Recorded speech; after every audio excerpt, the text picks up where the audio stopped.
नमस्कार दोस्तों, स्वागत है आपका सागर उत्सव अकेडमी में। आज हम एक्सरसाइज 7.2 का प्रश्न क्रमांक 7 हल करेंगे। प्रश्न क्रमांक 7, बिंदु ए के निर्देशांक ज्ञात कीजिए। यहाँ उसने बोला है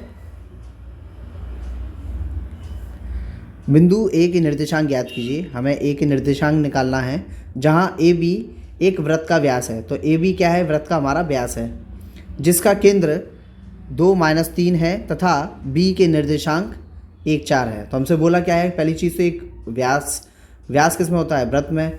तो सबसे पहले तो हम एक वृत्त बनाएंगे। ये हमने वृत्त बनाया और इसमें एक व्यास भी बना लें।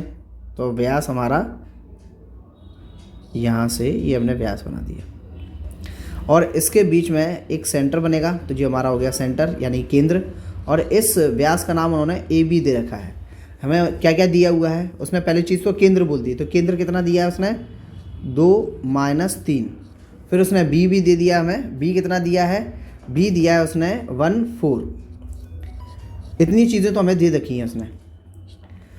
तो 1-4 इतनी चीज़ें दे रखी हैं और बोला है ए निकालो। तो बस ए निकालने के लिए ही हमें सब कुछ करना है। चलो साथ में लिख भी लेते हैं। तो यहाँ हमने लिख लिया है, माना ए के निर्देशांक x1 y1 है। तो ए पॉइंट भी लिख लिया अपने x1 y1। हमारा जो केंद्र था ओ, वो भी लिख लिया अपने 2-3, और बी जो दिया हुआ था वो भी लिख लिया 1-4।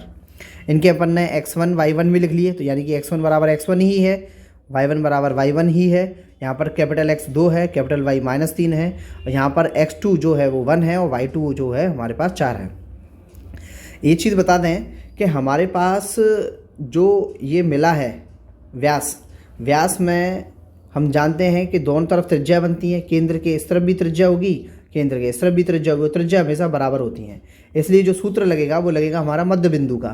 तो चलो वो भी लिख लेते हैं। यहाँ हमने लिख लिया है मध्य बिंदु का फॉर्मूला लिखा हुआ है। सारे मान हमारे पास हैं, तो फॉर्मूले में हम पटक देते हैं। तो कैपिटल X बराबर हमारे पास 2 है, तो हमने 2 ले लिया। और x1 बराबर x1 ही है, तो वो लिख देंगे। x2 बराबर हमारे पास 1 है, वो लिख देंगे। नीचे कितना है हमारे पास? 2, तो वो लिख दिया। कॉमा मारा। y बराबर कैपिटल Y बराबर हमारे पास -3 है, बराबर हमारे पास y1 बराबर y1 ही है, प्लस y2 के बराबर 4 है। इस पूरे के नीचे हमारे पास क्या है? 2।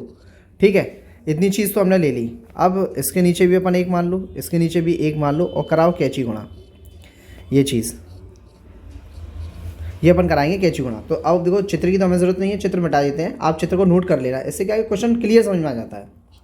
तो चित्र को मिटा दिया हमने और ये हमने एक लाइन मारी। अब करते हैं आगे। तो देखो हमें क्या दिया हुआ है कि कैंची गुणा करा रहे हैं। तो 1 का ऊपर किया, तो 1 का ऊपर हुआ तो x1 + 1 आएगा। 2 का 2 में किया तो 2 दूनी 4 आएगा, कॉमा मारेंगे। फिर ऐसे ही यहाँ पर करेंगे दूसरी तरफ। तो यहाँ भी क्या है कि y1 का करेंगे तो y1 + 4। दूसरी तरफ 3 का 2 में करेंगे तो 3 दूनी 6 आएगा माइनस का। अब यहाँ पर x1 वहीं की वहीं रखेंगे, 1 को उठा के दूसरी तरफ फेंकेंगे तो उसका चिन्ह बदलेगा, तो ये हो जाएगा माइनस का। सेम कहानी यहाँ भी ऐसे ही करेंगे कि y1 तो है ही, अब माइनस का 6 जो है वो भी लिख लिया। अब 4 जो है वो बराबर की दूसरी तरफ फेंक देंगे तो वो हो जाएगा माइनस का। तो 6-4 तो हो गया -10, क्योंकि माइनस माइनस जुड़ते हैं, चिन्ह माइनस का आता है। तो y1 बराबर हमारा कितना आ गया? -10।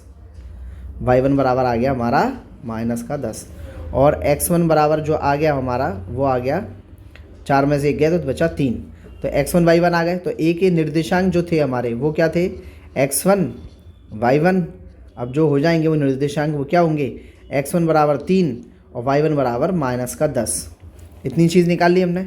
यही हमारा आंसर है, यही तो चाहिए था। उसने पूछा भी यही है कि ए का निर्देशांक ज्ञात करो, तो निकाल दिया। ये हमारा आंसर निकला है।